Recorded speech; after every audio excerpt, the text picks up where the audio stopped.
What about where we're at in the market cycle right now? This is my opinion. I'd love your feedback, but we're at the end, man. We are at the end of the long-term debt cycle. We're at the end of the short-term debt cycle. We're at the end of the capital market cycle. I could go on and on, but we're at the end. Markets are bubbling. The Fed's going to raise rates 4 to 7 times this year. They're going to unwind the balance sheet, which means they're going to sell some of the $9+ trillion of bonds they hold on their balance sheet in the open markets. Just so everybody knows, that's like sucking all the money they just printed back out of the markets. Not going to be good for real estate, not going to be good for the stock market at all. Then they're going to go ahead and, taper the bond purchases. So no new money is going to be flowing into the capital markets because they're not going to be doing that exchange for all these bonds. They're actually going to just start unwinding, if you guys understand that. Oh, and then just by chance, Russia invaded Ukraine 2 days ago. No big deal. So maybe we're staring down the barrel of World War III and maybe the next Great Depression. Welcome to 2022, folks. So, John, you've got this awesome system with awesome processes and procedures. How are you viewing the future for real estate? Like, what do you think is going to happen to real estate pricing? What do you think all those little metrics I just said are going to have an impact on? As soon as they raise those interest rates, right now, and I don't really know your viewers too well, but I'll say it like this.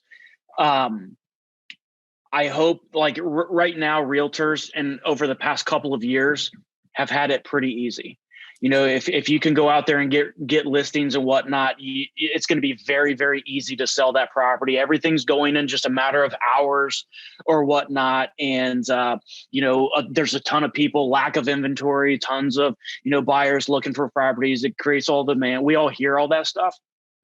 As soon as the interest rates start going up, it's going to really, really have a huge impact into the actual market in general, because people aren't going to be able to, people buy on payments, unfortunately, and when they buy on payments, a $300,000 home, at a, 2% interest rate or whatever it is, when they raise those interest rates, their payment's going to change. So people can't pay $300,000 for that home anymore. So, I've been telling every investor that I know, even taking my own advice, with it, I totally think 100% this is the absolute top, of where we're at. This is, I really think that there's going to be a bubble burst. And I would even tell you that if you own property right now and you plan on cashing out or anything like that, you better do it right now. Yesterday. It would be a great time to do it. And not wait, because it's going to be changing sometime soon. And I just couldn't see how the market is going to continue to go up, throughout this, whole thing with everything going on in the world and all that stuff. I just cannot see that it's not going to change, so it's going to be a really interesting ride. Yes, it is. Yes, it is. So let's start with the now, because that's really all we can control. Right now, the market is at a top. It is difficult to find properties. How does your software help somebody find the best deals, the deals that nobody else knows about in this marketplace today? Well, let me go back to the instant offer thing.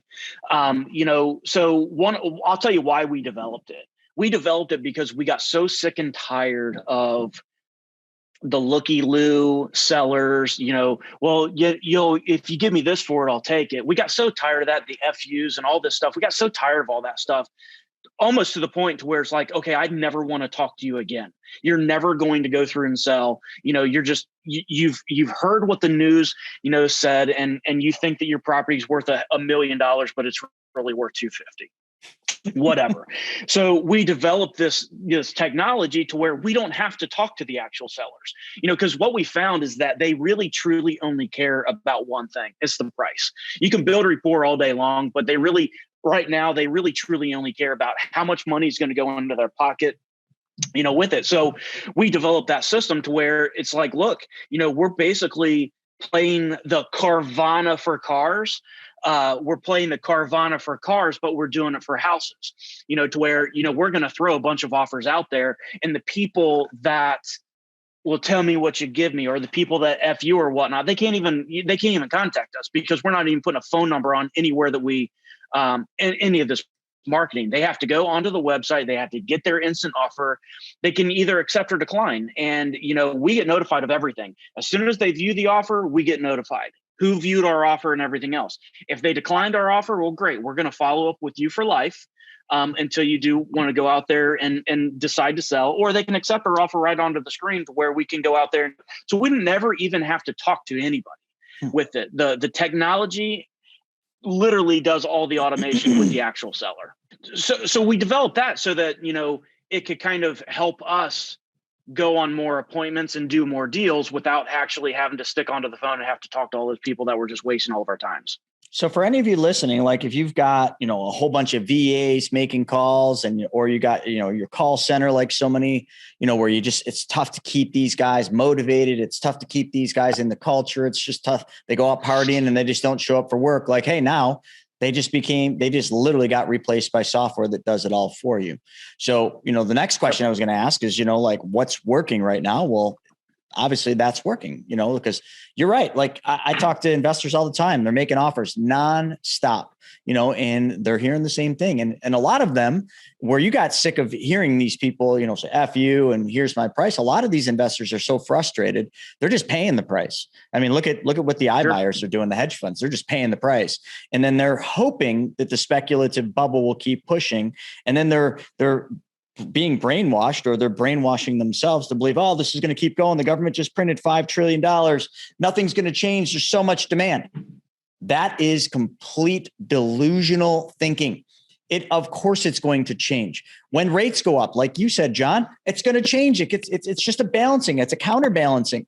When there's a certain rate increase, does that raise the payment so much that now they can't afford it? There will be a point where people just can't afford it. And that's going to force the price of real estate down. And it's really going to stunt the entire growth, because then when they suck the money back out of the markets and the banks and the hedge funds don't have all this money, you're going to lose your iBuyers.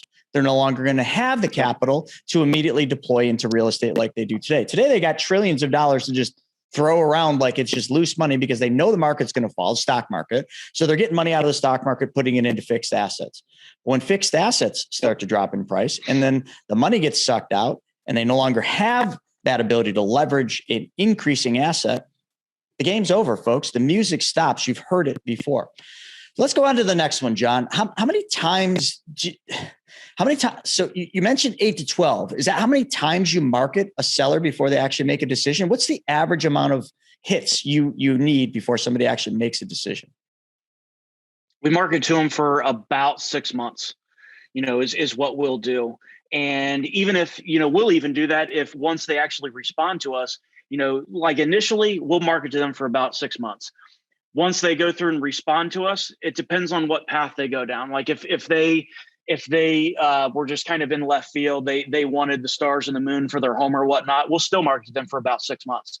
If they just need a little bit of love, they need a little bit of follow-up, we'll market to them for about 4 months. All different messaging, inside of that, talking to them differently, depending on what we know about their situation. And that's the key. That's really the key is going out there and talking to each seller differently, rather than just throwing, we buy houses, postcards or messaging or something like that in front of their face. I mean, you got to talk to each one differently, because they're different. It's interesting.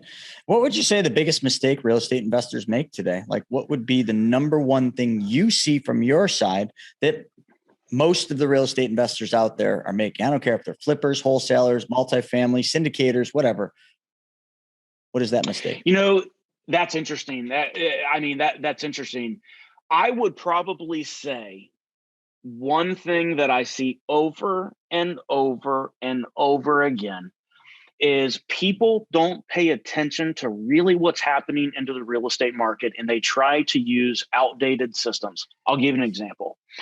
Like I mentioned earlier, I had figured out a complete way, HUDhomestore.com. It's all the HUD properties in the entire United States. It's when an FHA loan goes bad. What they do is they have a completely automated bidding system against a computer. So I was able to figure out all the algorithms that computer had inside of it without being affiliated with HUD. Okay.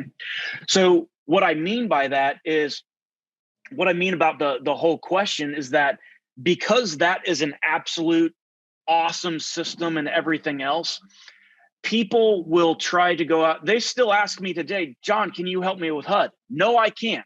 Well, why can't you? Because there's no freaking inventory. That's why I can't help you. Why is there no inventory? Because nobody's got foreclosed on since 2008. That's why. So I can't help you with any of that stuff. So you have to really go through and investing. You have to, act as if you have to take what the market gives you and not go against the actual market. Look, right now, you're not going to find a bank-owned home. You're not going to find a property onto the MLS. You're not going to go out there and find a HUD home in America to go out there, and that's going to be a great deal right now. You go and try to scale any of those three right now, you are just going to fail, period. Right now, you have to go direct to the actual seller. You have to get, to the actual seller, get away from banks, get away from the MLS, get away from HUD, because that inventory is just not there yet. It will be there. It's just not there yet, and so you just have to do what the market gives you and stop going against the market. And that's something that I see investors do all the time, is develop systems or want to implement systems that will never work because they worked 8 years ago. Folks, did you just hear that? Did you hear how passionate he was about telling you you're fucking wrong at what you're doing and how many mistakes most people are making? That's where it's at, folks, because it doesn't matter to him whether you take this advice or you don't, but he still cares because he wants you to succeed. And that is the kind of person you want to be working with. I pick up on these things because it's not, sure, people get passionate when they're trying to sell you something. You're passionate when you're trying to make offers on the phone to somebody because you just want something out of it. John isn't like what he just did. That's the first time during this whole episode that he kind of got to that elevated level where he was like, we struck a nerve, but he's telling you that because he knows it to be 100% the truth. And there's not a person in this country that can prove him wrong on that because he's done his research. I'm also to that point with the markets and the stock market and the economy. I don't feel like there's a person in this country that can tell me I'm wrong at what's coming. And I tell everybody, and this is just another way to sum up what you just said, I tell everybody to stop driving their car staring in the rearview mirror, because that's what you're doing.